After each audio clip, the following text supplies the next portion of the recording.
J'aimerais bien parler d'un sujet qui est assez important et qui m'a pris aussi du temps à comprendre.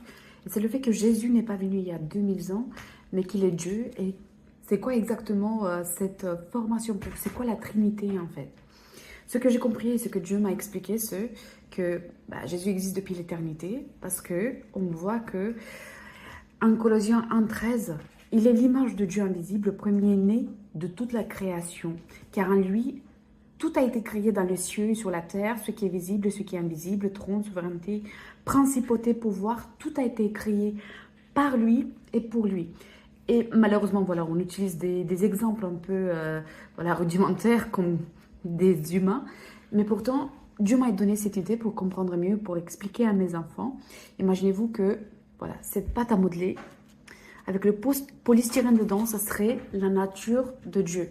Parce que Dieu, en fait, c'est sa nature. Comme nous, nous sommes des humains, lui, il est Dieu. Et il est esprit.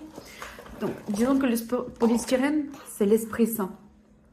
Et il est partout parce qu'en fait, il vient du Fils et il vient aussi du Père. Et on voit ça clairement dans les évangiles, où Jésus dit que le Père, il va envoyer de sa part l'Esprit Saint. Et après, quelque part d'autre, il dit que c'est le Père qui va envoyer l'Esprit Saint. Donc, l'Esprit Saint, il est commun aussi à Jésus, aussi au Père, qui est Yahweh.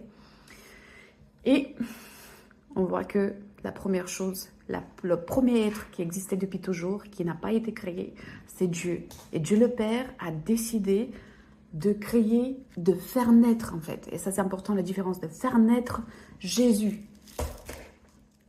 Il est plus grand que le Fils, mais c'est la même nature, c'est la même matière, c'est Dieu. C'est les mêmes qualités.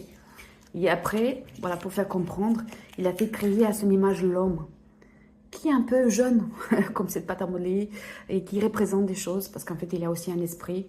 Mais pourtant, l'homme et les autres choses ont été créées.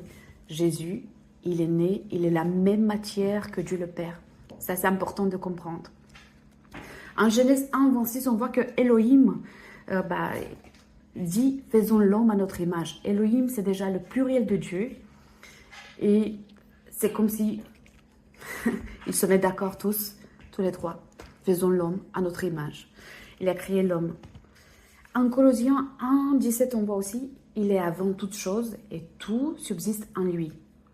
Car il a plu à Dieu de faire habiter en lui toute plénitude et de tout réconcilier avec lui-même, ce qui est sur la terre, ce qui est dans les cieux, en faisant la paix par lui, par le sang de sa croix.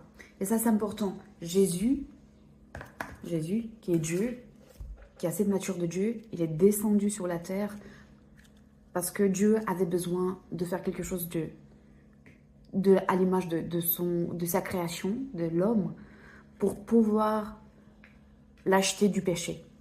Et pour pouvoir le racheter du péché, il fallait que ça soit de la part de l'homme, parce que c'est ça la justice de Dieu, et pas de la part de Dieu. Sinon, ça serait injuste. C'est Dieu qui intervient et qui fait tout à la place de l'homme. Et pourtant, c'est ce qu'il a fait, mais il a pris un corps. Et cet corps humain, il est venu pour être donné un sacrifice pour l'humanité.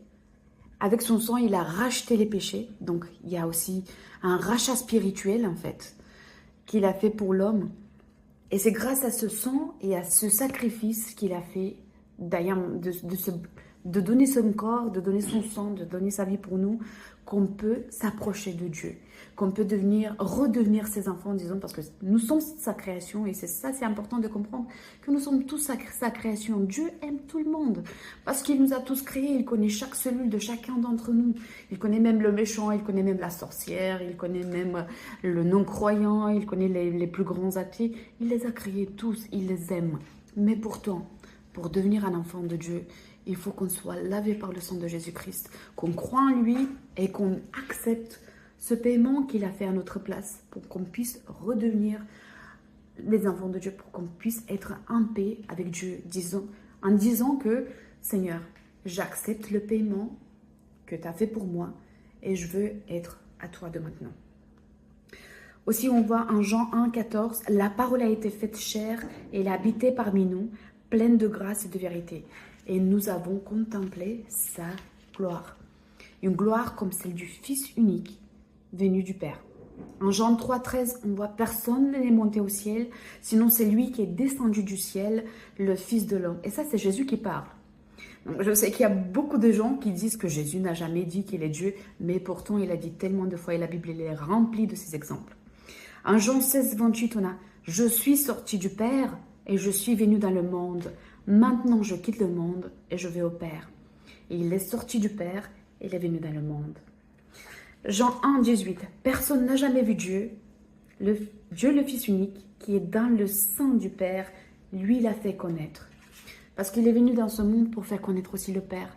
Et c'est la chose qu'il a racheté aussi. Cette connaissance de ce Dieu qui était Père au début et qui venait dans le jardin d'Éden pour se promener avec Adam et Ève, pour avoir une relation avec ses créations, avec ses humains, avec ses idoles qu'il a créées. Donc ces personnes qui sont créées à l'image de Dieu. Donc voilà.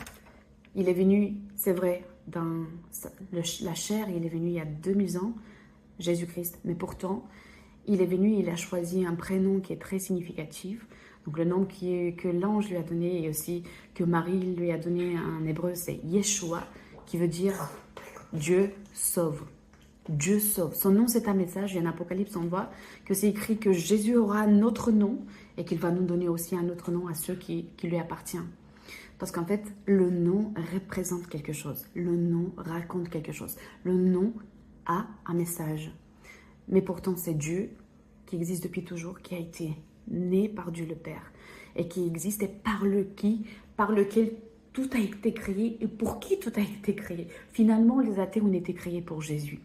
Finalement, les cieux ont été créés pour Jésus.